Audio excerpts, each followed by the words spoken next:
Hi, it's Mrs. Dobrinsky, and today I'm going to do blackout poetry. Blackout poetry, what is it?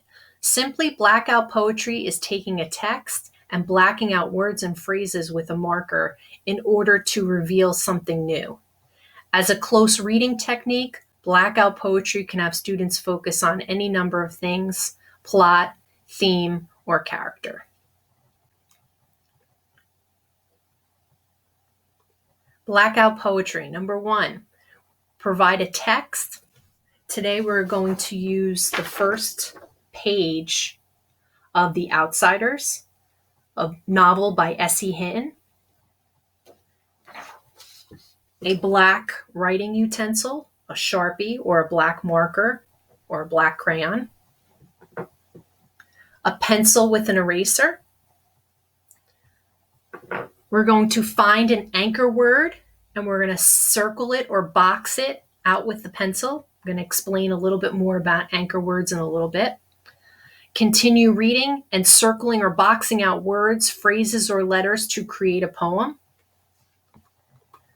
And then you're going to scribble out the other words. You're going to black out the rest of the words of anything that's unnecessary that you don't want in your poem. Some students enjoy creating visual art along with their poem. I will show you some examples of that at the end.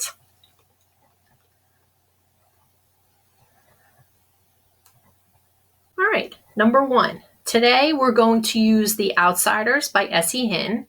You can use old newspapers, old magazines. If you have an old book that is being recycled, you can use a page from that to black out. Today we're going to use The Outsiders. So I have a copy of it here. Scan the page first before reading it completely. Keep an eye out for an anchor word as you scan. An anchor word is one word on the page that stands out to you because it's packed and loaded with meaning and significance. Starting with an anchor word is important because it helps you to imagine what possible themes or topics for your poem. Now read the page of the text in its entirety. When I stepped out into the sunlight from the darkness of the movie house, I had only two things on my mind: Paul Newman and a ride home. I was wishing I looked like Paul Newman. He looks tough, and I don't. But I guess my looks aren't so bad.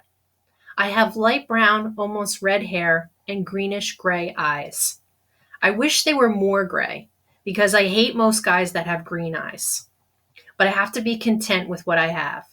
My hair is longer than a lot of boys wear theirs, squared off in the back and long at the front and sides. But I am a greaser, and most of my neighborhood rarely bothers to get a haircut. Besides, I look better with long hair. I had a long walk home and no company, but I usually loan it anyway, for no reason except that I like to watch movies undisturbed so I can get into them and live them with the actors. When I see a movie with someone, it's kind of uncomfortable, like having someone read your book over your shoulder. I'm different that way. I mean, my second oldest brother, Soda, who is 16 going on 17, never cracks a book at all. And my oldest brother, Daryl, who we call Darry, works too long and hard to be interested in a story or drawing a picture. So I'm not like them. And nobody in our gang digs movies and books the way I do. For a while there, I thought I was the only person in the world that did. So I loaned it. Soda tries to understand, at least, which is more than Darry does. But then, Soda is different from anybody. He understands everything, almost. Like he's never hollering at me all the time the way Darry is, or treating me as if I'm 6 instead of 14. I love Soda more than I've ever loved anyone, even Mom and Dad. He's always happy-go-lucky and grinning, while Darry's hard and firm and rarely grins at all. But then Darry's gone through a lot in his 20 years, grown up too fast. Soda Pop will never grow up at all. I don't know which way's the best. I'll find out one of these days. Now that you've read the page, Use a pencil to lightly circle any words that connect to you. First, try to find that anchor word, something that resonates with you. Anchor words are expressive. They're words on the page that stick with you. Avoid circling 3 words or more in a row.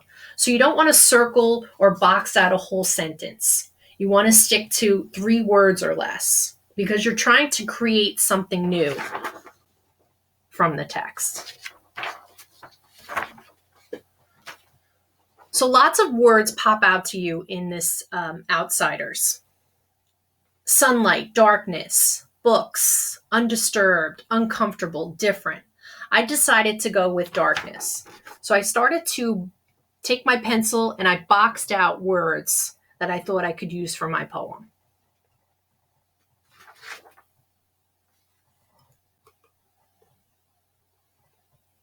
List all of the circled words on a separate sheet of paper. So you want to start at the top and go to the bottom and take a notebook and you can just start to list all of the words on a separate piece of paper.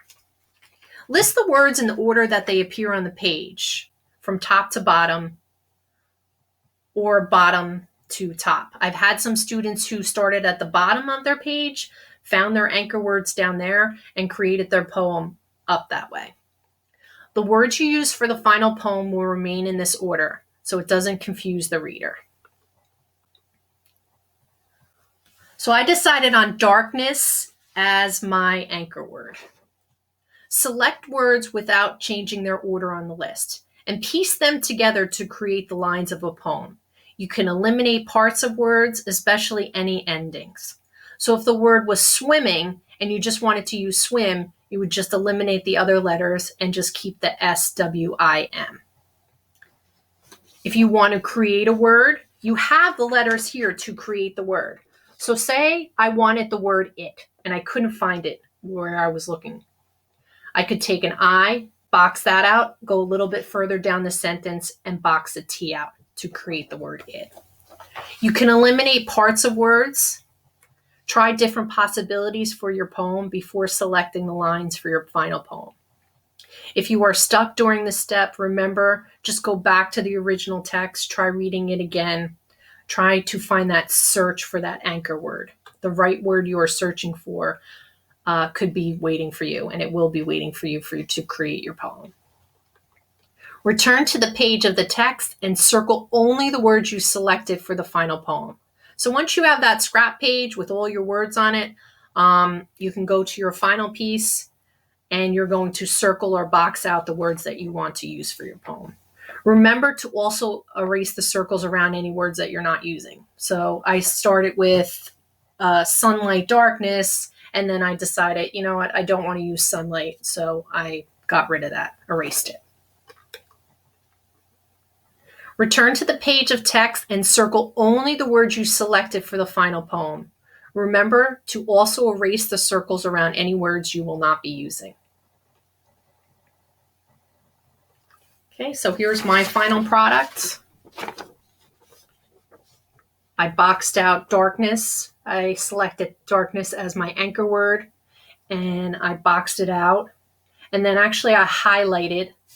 So besides the black marker and the pencil, I also had a highlighter here, and I highlighted the words that I was keeping to create my poem. I thought it created a nice effect with the black and then the yellow highlight as if it was nighttime, the yellow and the black. And then I used the black marker to black out the rest of the words. Another tip is you may want to black out in your pencil first and then go over it with the marker, because sometimes you might be going so fast and you may cross out a word that you actually want to keep for your poem. Darkness on my mind, almost gray and undisturbed. It's uncomfortable, different, and hard to like. It is almost like it rarely grins at all, but then gone fast. So that was the blackout poetry I created from the text, The Outsiders. April is National Poetry Month. It takes place each April in a celebration of poetry introduced in 1996 and organized by the Academy of American Poets as a way to increase awareness and appreciation of poetry in the United States. Life, a little odd, familiar space where bodies get to keep up this act. Simple blackout poetry example here. Here's some more student examples. Very creative. Someone drew one with an island. The darkness was on the top, the sunlight was on the bottom. And then just another simple blackout poetry with crayons where they created a little bit of a border around. Enjoy the blackout poetry. Anything you would like to send to me to share, please email me, Lori Ann Dobrinsky at servalk12.net. Have a great day. Thank you.